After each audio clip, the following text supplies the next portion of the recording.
Те и трите са на едно.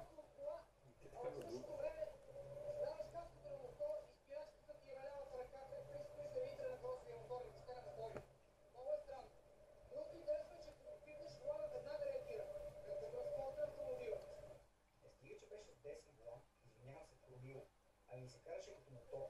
Честно казвам, започна да се обърка. Явно рано паметта ми не беше достатъчно голяма да обмисля всичко. Също способност, към която се бях захватил, бе и последното препятствие за деня. И съответно най-чаканото за мен. Водата. След като се накефих докато го карах, спях пред язовира, за да се сменя сено. Дивата буха!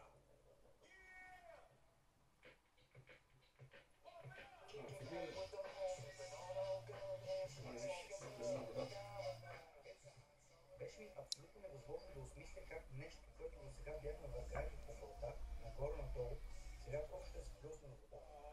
Еми просто каза спокойно, само ще му измием гумите и в същия момент даде газ.